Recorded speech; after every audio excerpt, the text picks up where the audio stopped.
Well, whatever. Maybe I'll go watch a movie or something, huh?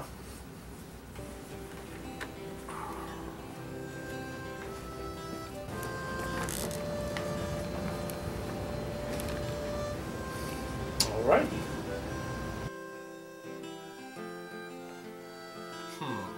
Alrighty, what should I watch? Not bad, not bad. Terrible.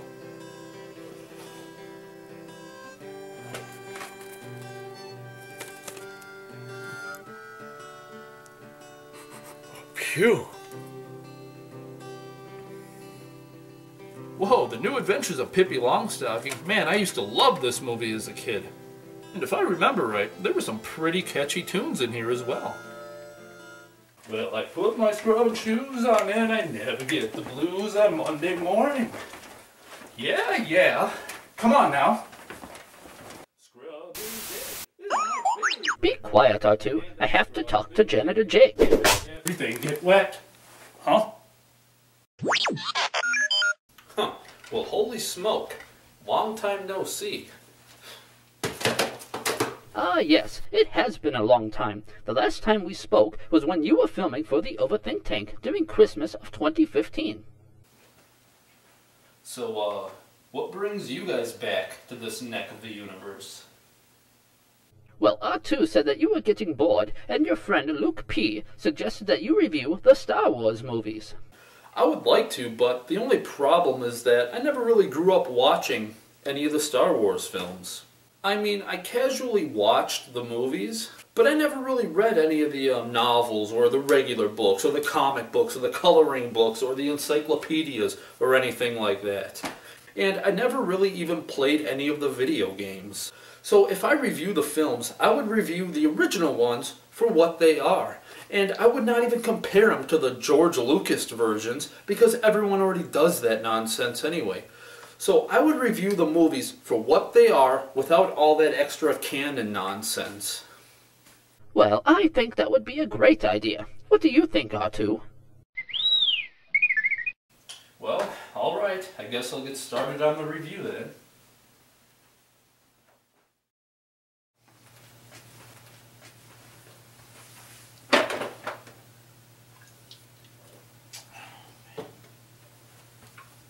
What's up everyone, Janitor Jake here. Now see, because of my friend Luke, not to be confused with Mr. Skywalker, and because of R2-D2 and C-3PO, I am going to be reviewing the Star Wars movies for you guys. And first up is the original Star Wars on good old VHS. So, whatever. Let's pop this puppy in and get to the review. Now, the story revolves around some young dude by the name of Luke Skywalker who lives on a farm with his aunt and uncle. Now, Luke has a pretty irritating personality. He acts like one of those snot-nosed little brats that you just want to haul off and backhand, so he learns to straighten up. But I was going into Toshi Station to pick up some power converters. Now, it's too bad that it's his uncle and not his dad. Otherwise, he could have said something like, "Aw, gee whiz, Pa. Me and my pals just wanted to get some power converters. Aw, Pa. Aw, Pa." Now, of course, this is that stereotypical 1960s cheesy dialogue people used to use in terrible B-movies and such way back in the day. And it also happens in another part of the film. The Death Star plans are not in the main computer. Now, when I first heard this, I swear I thought Vader was going to respond by saying something like, "Well, gee whiz, Mark, this sure isn't swell. I'm not having a very groovy day." I mean, is this the Galactic Empire or the Brady Bunch? Here's a story of a dude named Vader who was training up some very loyal troops. All of them were dressed in white, unlike their leader, who was a bad dude. Anyway, back to what I was saying. So Luke has that snot-nosed brat type of personality, while his Uncle Owen almost has a completely opposite personality. He's the type of person that wants everyone to get up, go do their job, never question the government, and if you have dreams, well, you better squash them right now. Hey Dad, I made it into a big major motion picture. But I have to move out to the cities for about 3 months in order to be in it. Ah! Bah! But we're gonna be famous and rich.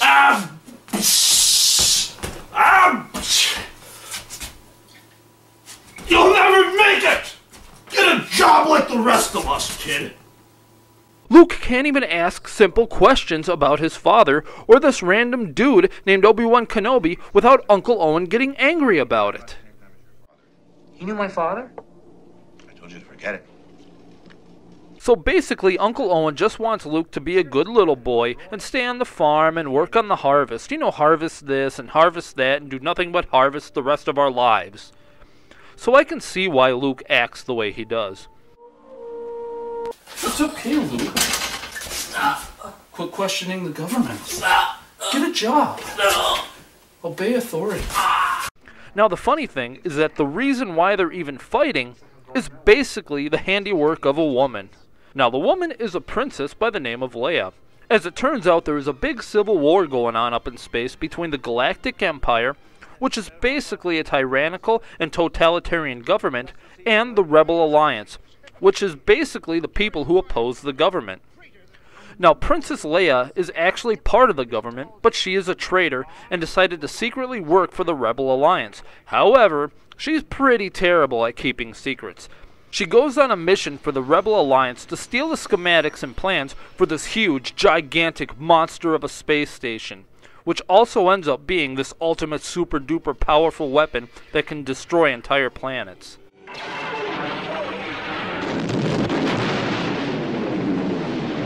But she's stupid and ends up getting caught. So while playing cat and mouse with their spaceships, Princess Leia decides to hide the plans inside this droid named R2-D2. Look, R2, there you are. Isn't this exciting? We're movie stars.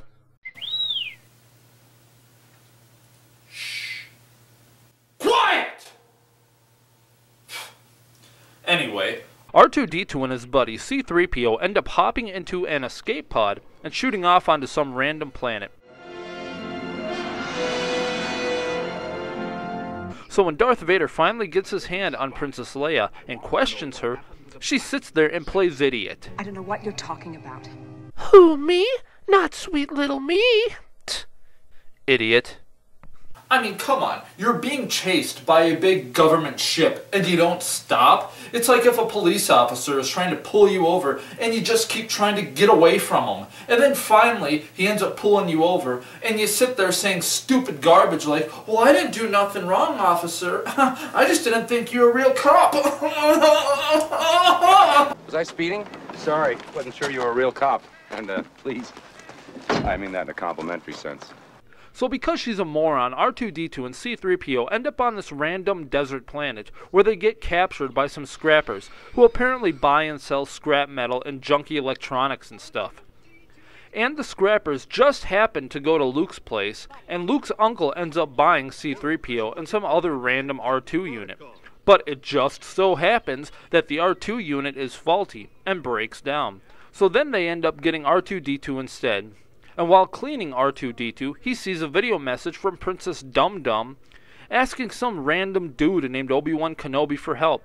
So of course, as it turns out, Luke knows some guy named Ben Kenobi and thinks that they might be related or something. So then when he talks to Uncle Owen about it, this is of course what triggers their fight. Tomorrow I want you to take that R2 unit to Anchorhead and have its memory erased. That'll be the end of it. It belongs to us now. Now because Princess Leia doesn't think and is not very good at her job with the Rebel Alliance, Darth Vader realizes what Princess Leia did with the Death Star plans and sends some stormtroopers and what have you over to go and get them.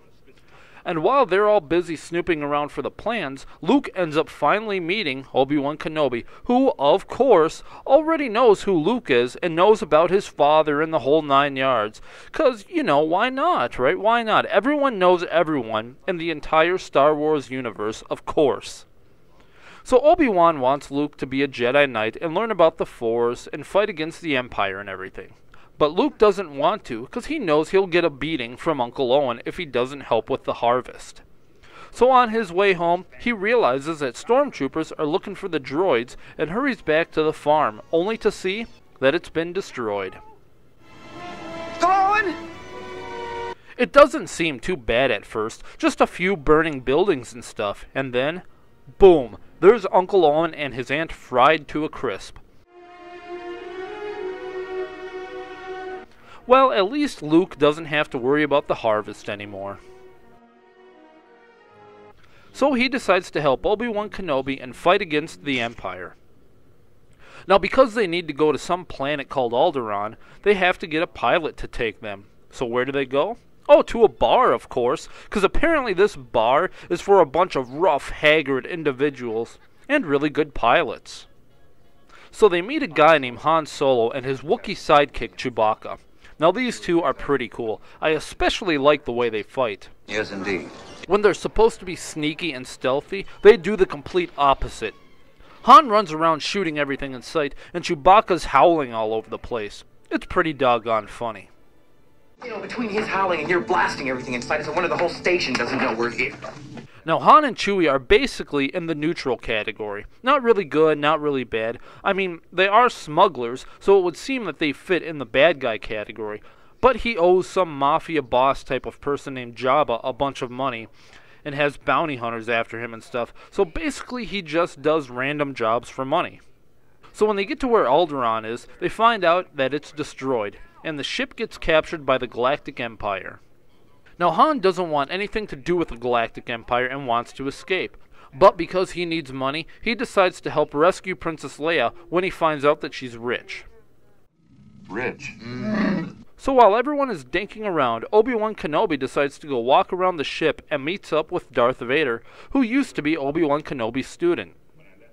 So after lightly smacking their lightsabers together for a little bit, Obi-Wan gives a tiny little smirk and lets Darth Vader kill him. Now, from what I gather, Obi-Wan Kenobi is so in tune with the Force, his soul is basically trapped in a human body. So by being killed, his spirit is set free and now can help Luke and talk with him and all sorts of nonsense. Run, Luke, run. Use the Force, Luke. So eventually they all escape and meet up with the Rebel Alliance, and it's right here where you get to hear probably the most famous and most quoted line in the Star Wars universe. And may the Force be with you. Now, the funny thing is that you never hear this line spoken once throughout the entire film until this scene right here. And then all of a sudden it's being said all over the place. It's like the editors knew that it was going to be a famous line. So then all of a sudden the end of the film comes like, throw it here and throw it there and do it over there and throw it over here and just say it all over at the end of the film. It's ridiculous. So anyways, Lukey Poos and the Rebel Alliance have a big epic space battle with the Galactic Empire to destroy the Death Star, and Luke ends up blowing it to smithereens. However, Darth Vader ends up escaping the blast because one of his idiot fighters gets scared of Han Solo and rams into Darth Vader's ship, which sends him flying off. You're all clear, kid! You're all clear, kid. With the crayfish. You're all clear, kid! Farm and the farm and the... You're all clear, kid! You're all clear, kid. You're all clear, kid! You're all clear, kid! The crayfish. You're all clear, kid! So we get to the end where Princess Leia and Luke and Han are all smiling at each other like a bunch of morons, and they turn around and pose for the camera. So whatever, that was good old Star Wars for you guys. Now I think that the film is actually pretty doggone good. However, there are a few parts in there that confuse me. I feel like the movie basically takes you and throws you into a story that's already going on and expects you to already know everything.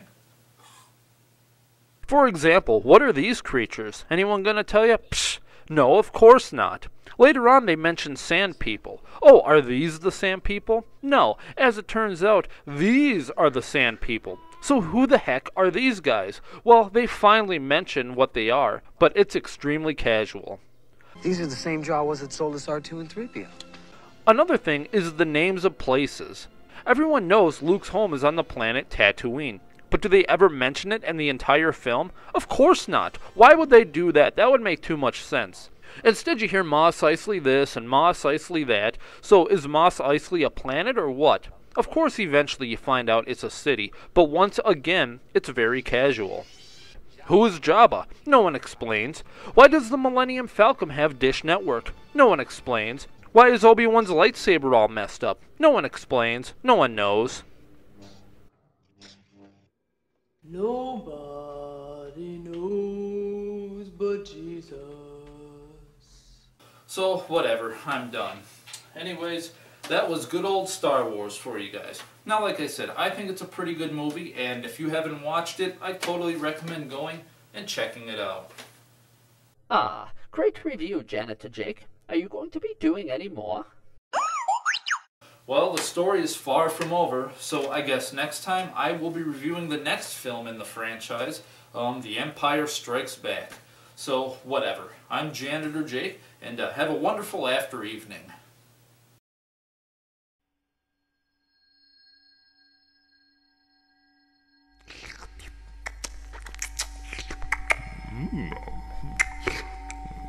Yum. Cierto. Proso manadosito C3PO Brasa R2D2 Romo namadasito Janitor Jake Rasa. Oh, cavalaria caresakea. Ja, Brasa dositia batavidia. Cobra badida caresakea. Yoso body hafita hofer think tank. Wabota American gaming geeks rapada. Ribaba da cifalita la statia phonic oxygenetic amplifier grappofana della verberator. Breda da cito ria pasel. Duh. Oh ho ho ho ho ho. Ah ha ha ha ha. Oh ho ho ho ho ho ho ho ho ho.